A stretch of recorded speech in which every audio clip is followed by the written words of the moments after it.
Hello, adventurers. Grandpa Mike here, ready to whisk you away on another magical journey. Have you ever faced a challenge that seemed impossible, only to realize that, with the help of your friends, you could overcome it? That's precisely what happens in today's story. Luna, Isabel, Finn, and Leo will need each other more than ever as they search for the Whispering Willow tree and uncover its secrets. So let's begin. Luna held the secret library's leather-bound book that had been given to her as the four friends and another friend gathered in their treehouse. The golden insignia on the cover shimmered faintly in the light of their lanterns, and the pages smelled faintly of earth and time.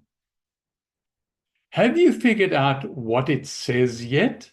Leo asked, tossing his glowing stone in the air as he leaned back in his chair. "It looks cool, but I'm not seeing any treasure maps there." "It's written in an old language," Finn explained, peering over Luna's shoulder. "I've been translating bits and pieces, but it's slow work. The book seems to give us directions, but they're vague." Okay. "Vague? How?" Isabel asked, her magnifying glass hovering over a detailed map before her. "Like this," Finn said, pointing to a passage. "When the roots whisper and the water glimmers, the secret shall be revealed." What does that even mean? Luna's brow furrowed as she turned the pages carefully. "The legends say its roots are alive and speak only when the stream beneath it flows." "It only speaks when the stream beneath it flows," repeated Leo, scratching his head. "But I don't know where it is," Isabel pointed out.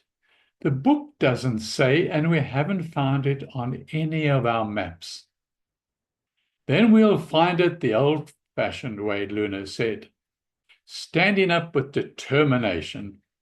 "The forest gave us this book for a reason. We're not giving up now." So the group packed their supplies and set off into the hidden forest, guided only by Finn's partial translations and Isabel's map-reading skills. The hidden forest felt alive with the mystery that particular morning. Luna, as always, marched at the front of the group, her wild curly hair bouncing as she held the leather-bound book from the forgotten library. "We're close," she said, gripping the book tightly. "I can feel it." "Yeah, well, I'm hungry," Leo quipped, tossing his glowing stone. "Think this magic tree has snacks?" "Not likely," Finn replied, adjusting his glasses. "But the book said the Whispering Willow holds the next clue to the library's secrets. If we can get to speak, we'll know what to do next." "And the book is sure it's here?" Isabel asked, studying a faded map with her magnifying glass. "Because I'm not seeing any crescent-shaped streams yet."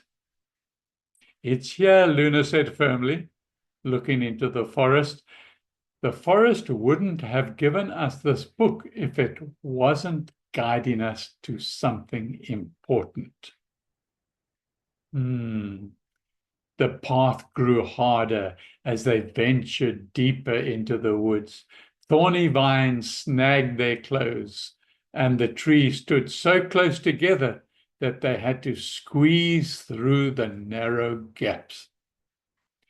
Even the sunlight seemed to be reluctant to follow them. Along the way, they did pick up a friendly animal or two. But the hours passed, and their excitement began to fade. The cryptic clues in the book had led them in circles, and the whispering sound they thought would guide them had disappeared entirely. "We're lost," Leo said dramatically, flopping onto a rock. "Let's face it, this magical tree is probably just a bedtime story." "We're not lost," snapped Luna, though her voice wavered with frustration. "We just need to keep trying." "Trying what?" "Wandering around until we fall over a tree root," Leo grumbled. "Stop it, both of you," Isabel said, her voice sharp. "Arguing isn't going to help." Finn knelt to examine the ground, his brow furrowed in thought. The book mentioned water, he said. The Whispering Willow needs a water to speak, right? If we find water, we'll find the tree. "But we haven't seen any water," said Isabel. "Just dry creek beds." Luna flipped through the book, her eyes scanning the pages. Suddenly she stopped. "Here," she said, pointing to a line of text. "Where the crescent bends, the roots will rise." Could that mean the stream isn't straight, but curved? Isabel's eyes lit up. "There's a crescent-shaped stream marked on this map," she said, her finger tracing a faint line. "It's not far from here." With renewed determination, the group pressed on. The forest seemed to resist them, with thick branches blocking their way and uneven ground threatening to trip them at every step. But together they pushed forward, their goal keeping them focused. After what felt like hours, the group stumbled into a small clearing and stopped short. The crescent-shaped stream was there, but it was dry, its bed cracked and lifeless.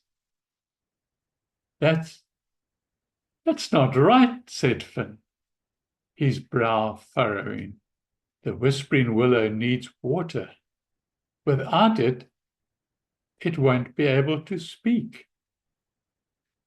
"Great," said Leo, raising his eyes, flopping onto a nearby rock. "We came all this way for a dried-up stream and a silent tree. Fantastic." Luna's fists clenched. "We can't give up now," she said. "There has to be a way to fix this." Finn and Leo knelt by the stream bed, examining the ground carefully. "The stream didn't dry up naturally," said Finn, pointing to a trail of deep grooves in the earth. "Something blocked it. Look, these marks lead back into the forest." Isabel peered at the grooves. "You're right. Something heavy was dragged this way. Maybe we can fix the stream if we can find what's blocking it," she said. Luna's determination returned. "Then let's go," she said. They followed the trail, weaving through the dense forest until they came to a massive pile of rocks and debris wedged between two trees. Water trickled faintly beneath it, but the flow was too weak to reach the stream. "How are we supposed to move that?" Leo asked, staring at the blockage. "It's huge," he said. Luna crossed her arms. "We'll do it together." "And how do we do that?" Leo asked, raising his eyebrows. I left my giant crane at home." Isabel stepped forward, studying the rocks. "We can remove the smaller ones first. The bigger ones might shift on their own." Finn nodded. And if we use branches as levers, we can move the heavier ones more easily. Teamwork, huh? Leo said, tossing his glowing stone into the air. Fine, but I'm moving the smallest rocks. Luna grinned. It's a deal. It's a deal, Leo. The group got to work, each using their strengths to tackle the challenge. Isabel pointed out which rocks to move first, and her sharp eye for detail helped them avoid a collapse. Finn explained how to position the branches for maximum leverage, and his knowledge of physics guided their efforts. Leo kept spirits high with his jokes, even when the work was hard. Luna's determination never wavered, and her courage inspired others to keep going. It wasn't easy. The rocks were heavy, and they had to stop and regroup more than once. But slowly the pile began to shrink. Finally, the loud crack, the last large rock shifted, and water gushed through the gap, racing back towards the crescent-shaped stream. We did it! Luna shouted, her wild curls damp with sweat, but her grin was wide. That was not easy, said Leo, flopping onto the ground. But I have to admit, it was kind of awesome. They hurried back to the stream, now flowing freely. They followed the stream to where the crescent bends, and they found the willow tree there. The water reached the base of the whispering willow. The tree seemed to come alive. Its twisted trunk shimmered faintly, and its green silver leaves rustled with a melodic whisper. And then it spoke. The tree spoke. Thank you for clearing the stream, for allowing the water to reach my roots again. You have done a great deed today, my children. The four friends felt a little uneasy as this giant willow tree thanked them. Luna stepped forward, saving the day, holding the book, whispering, willow tree, she said, her voice steady. We have all worked as a team to bring your stream back. Please share your secret with us. The tree's leaves shimmered in brightness, and the whispering grew louder, forming words the children could understand. And he said, long ago, this entire forest was home to a library of wisdom. When the bad darkness threatened, its guardians scattered clues to protect its secrets. Your book holds one piece of the puzzle. To unlock the next, follow the path of life, the tree said. The book in Luna's hands began to glow, its golden insignia shifting to form an arrow. The path of light, Finn murmured. It's pointing us somewhere. But where? Isabel asked. The whispering willow whispered some final advice as its glow softened. Use what you find to protect, not to harm. Together, you will succeed. The tree fell silent, its secret shared. The children exchanged determined looks at one another. Let's follow the path another day. It is getting dark now, and we need to head for home, Luna said, tucking the secret library book under her arm. "We are not stopping now," said Isabel as she wrote in her notebook. "This is just another beginning. And if we run into more giant rocks," says Leo, "we know what to do," he grinned.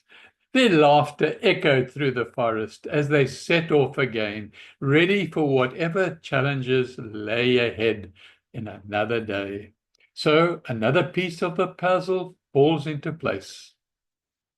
The journey continues, but for now, rest well, little adventurers, knowing that teamwork and resilience can overcome any challenge. Grandpa Mike will see you next time. Good night.